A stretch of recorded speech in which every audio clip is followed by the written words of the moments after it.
So in the Holy Quran, there is in Surah Baqarah, it says, "O you who believe, fasting has been prescribed upon you as it has been prescribed upon those before you, so you can establish taqwa." And taqwa means God consciousness. I think so many of us today are just operating on autopilot. Get up, breakfast, work, get up, breakfast, school, whatever it is, look after the kids, or, you've got a set routine that you stick to. And Ramadan comes along and just interrupts that and says, hey, you need to do more than just be. You need to actually be aware. Ramadan for me is like a guest that comes to your house once every year. So how we do it is we kind of clean our house and get things ready. Everything is in place. Everything is neat and tidy. It's just a guest that we happily welcome every year. It's a complete and utter state of remembrance of God, which then in turn enables you to be a very moral and ethical being in all your actions and how you interact with the other creations of God. Because when you see that everything is a beautiful creation of God, then you have no choice but to love it and but to have mercy for that being. Yes, it's about community, and yes, it's about poverty, and yes, of course, it's about food, but ultimately, in its essence, it's rooted in the individual and establishing God consciousness. Ramadan just brings me back to like the focal point of like what I'm on this earth for. It's going to be a bit different this year. I've got 2 young girls, so planning on putting up some decorations around the house and making it a bit more exciting. Also involves a few days of fasting beforehand, just to sort of get used to it and make sure it's not a shock on my system. The lead up to Ramadan for me is like a bit of an ache. Like I've been missing Ramadan and I can't wait for it to get here. And like from a practical sense, I generally will try and fast a little bit. But yeah, other than that, it's just a lot of reflection and preparation and planning as well. So I like to plan out my Ramadans now as well. For me, the lead up to Ramadan starts usually around 2 months prior to Ramadan. And it's usually around spirituality. So it's about detoxing, but detoxing of the spirit. And for me, it's about that consciousness.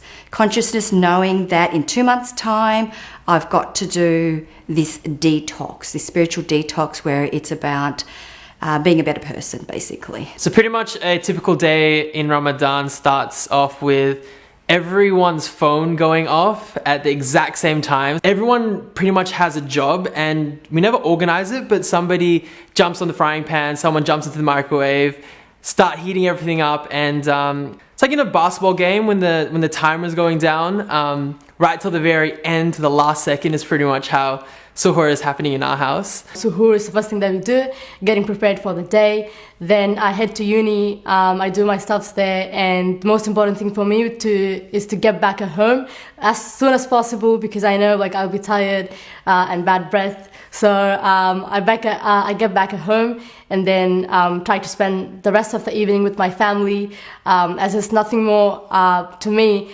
that gives me happiness than spending quality time with my family. And Ramadan does exactly that, bringing families together.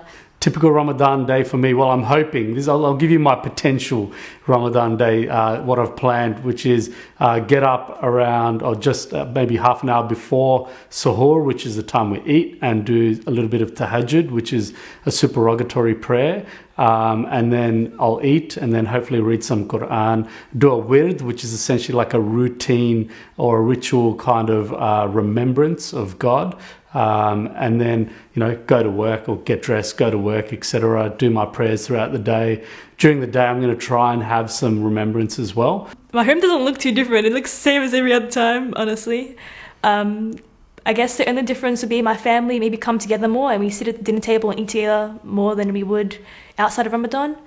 And, everyone is just sitting there waiting, saying, oh, it's time to, we're all like, oh, it's time to eat now, it's time to eat now kind of thing. And I guess we're inviting more people over to eat with us. It's all a whirlwind, to be honest. It's really fast paced, especially in winter with the short days. Find myself, rushing to work and then trying to leave work and get to wherever we're having iftar.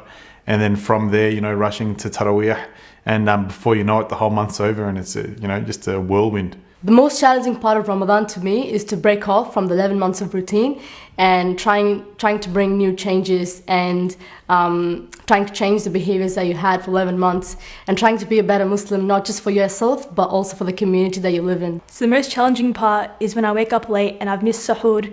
So basically I've been fasting since the night before. So for me, the most rewarding aspect is always the transformation that I undergo during Ramadan, and especially how I am afterwards. So for the last, let's say 10 years, it's been like an iterative kind of process that, I've slowly been, changing my ways, slowly becoming more reflective, more conscious of my actions. And that is a massive thing. The most challenging part of Ramadan would probably be staying focused. You get fatigued.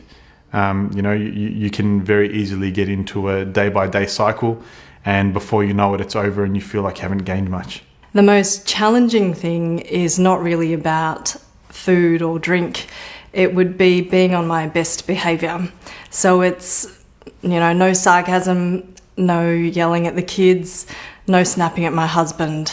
That's really challenging.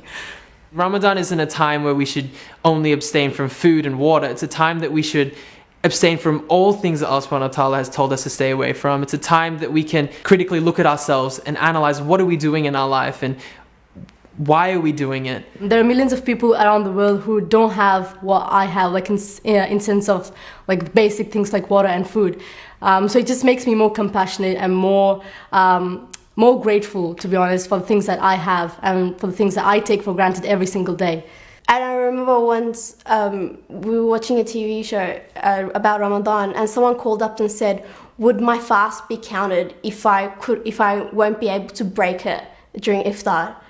Like this is the situation that people are in, and we have to recognize. We have to open our eyes and see the world for as it is, because if you don't do something about it, who is? In Islam, we have a word called taqwa, which we call God consciousness. Some people describe it as, if you were to walk through a field of thorns, it's being aware of every thorn so that you dodge it. It's a sense of fulfillment that, you are wanting to move forward into being a better person, and hopefully after Ramadan continuing that behaviour. I think one of the best things is being amongst people of all backgrounds and all religions and being able to talk about these things freely. My colleagues are quite curious about my religion, and Ramadan is often when the topic of Islam comes up. And I think they feel comfortable talking about the practical aspects like food and drink. But a lot of the time the conversation turns to something deeper and turns to issues of spirituality, which is nice. I think it's a nice time to actually connect with other people on a deeper level. All the ego, all the just inner desires, it becomes nothing. Everyone's on the same level. Everyone's fasting. No one's eating, and everyone's just on the same level. And it just brings you back to earth and oh, what was I doing with my life until now? What am I supposed to be doing with my life until now? The most memorable Ramadan for me was the time when I spent it in Mecca, Saudi Arabia. It was one of the great because you only had basic stuff like just dates and water and just a piece of bread to break your fast with. But then that itself was very fulfilling for me. As you probably know, it's Ramadan because of the amount of food we eat around dinner time and the amount of supplies we have in our pantry. That's about it. In all honesty, yeah, that's about it. One thing that reminds me of Ramadan the most, it would be the smell of cardamom, the spice.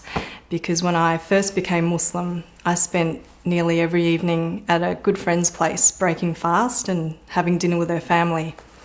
And after dinner, they'd bring out this really intense chai tea made from about 10 tea bags in a saucepan, half a cup of cardamoms, a litre of milk, half a kilo of sugar. I'm pretty sure that was the recipe. My mum would always wake us up by just the smell of the food, so we just come scampering downstairs and oh, what food are we eating today? It was a really happy moment. It was never dull. Ramadan is never dull for any Muslim. When Ramadan finishes, it's a bit of a strange feeling because you're excited, you're happy, it's Eid, it's a time to celebrate. But at the same time, it's a bit of a sad time because this amazing year, this opportunity Allah subhanahu wa ta'ala has given us to change ourselves is over. And now you're on this spiritual high from Ramadan, and you know that now is the time that you really have to start putting into gear and to make sure that this lasts until next Ramadan. Now's the time to put in all that hard work that we've established in Ramadan and to really implement that into our life. So afterwards, I do try to, even slow like my pace of eating. I try and actually consume it with more consciousness, more mindfulness. The feeling of Ramadan stays for a while, and then it sort of just disappears, and you get back into routine. It's such a satisfying feeling. You look at where you were last Ramadan, you look at where you were the Ramadan before that, and you know that your character is just, improving every day. You're growing as a person, you're growing as a Muslim, and I guess that's what Ramadan really is for, and that's the beautiful thing about it. My faith puts a sense of purpose to my life.